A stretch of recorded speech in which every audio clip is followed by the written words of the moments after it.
Now, with less than a month to go to elections in Kenya, campaigning is hotting up. Incumbent President Uhuru Kenyatta is serving out his final term in office, so the presidential race is between his deputy, William Ruto, and the main leader of the opposition, Raila Odinga. President Uhuru has thrown his support behind the opposition candidate and not the man he's worked alongside for the last 10 years.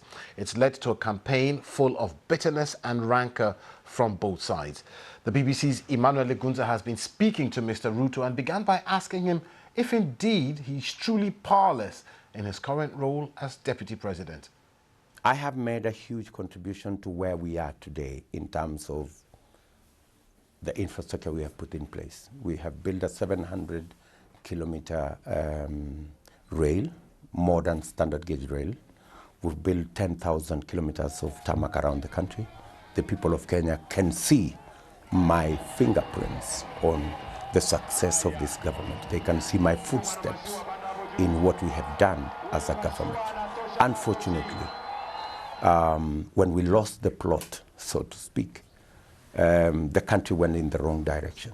And I want to take this opportunity, because I understand it well, to railroad Kenya so that we can move in the trajectory that will create jobs, will create opportunities, will sort out the cost of living, and sort out the debt issue. You're running on this hustler narrative. Are you a hustler? Because some argue that you're a politician who's made a name for himself by being in positions of power, and you're not really a hustler. If you look at where I came from, vis-a-vis my competitors, you will understand why every Kenyan actually thinks I am a hustler. You know, politics in Kenya has been around people who have brands. Either your father was this or your father was that. I can tell you, my father was not even a headman in our village. So the competition at the moment is largely between the current president, the son of the former president, the son of the former vice president.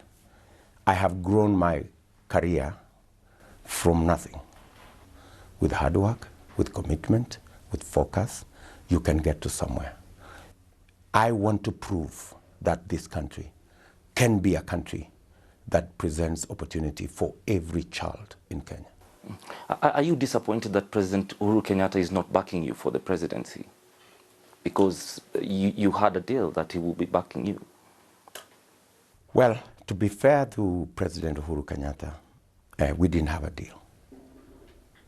I decided to support Uhuru Kenyatta on the basis of my belief that he deserved an opportunity. It is him who made a commitment to himself and to the people of Kenya. I can't fault him. But that does not take away anything from my candidature. I decided to run for president because I have the capacity to deal with the challenges of the people of Kenya, because I have a plan, because I have an agenda, because I have a manifesto. In terms of your manifesto, some have argued that you're not really strong on the issue about corruption, which is a big problem in Kenya. Is that fair criticism of? That is empty rhetoric, because I will tell you three things. The handshake government, which has been in place for the last 5 years, we haven't seen any. In fact, we have seen some of the worst corruption happen the last 5 years, when my current competitor has been in power, helping the president. In fact, COVID billionaires, the people who stole close to 17 billion from the people of Kenya, sick people, the president promised that they will be prosecuted in 21 days. It's now 4 years. Are you going to go after them? Nobody has been prosecuted. Today, corruption cases take up to 10 years. We want corruption cases concluded in months, because justice delayed is justice denied, number one. Number two, there is absolutely no reason why the DCI, that's Director of Criminal Investigation, the Inspector General of Police, the Anti-Corruption Commission, why they continue to beg money from the office of the President.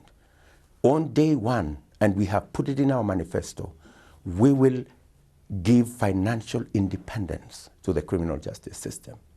They will go after everybody without reference to the office of the President. The President should be running the country and making sure that we have a plan to grow the economy, to create jobs, to deal with cost of living. Let the institutions charged with corruption deal with corruption. That's Kenya's Deputy President and presidential candidate in next month's election. And over the course of this week, we will be speaking to the rest of the presidential candidates for the Kenyan elections now.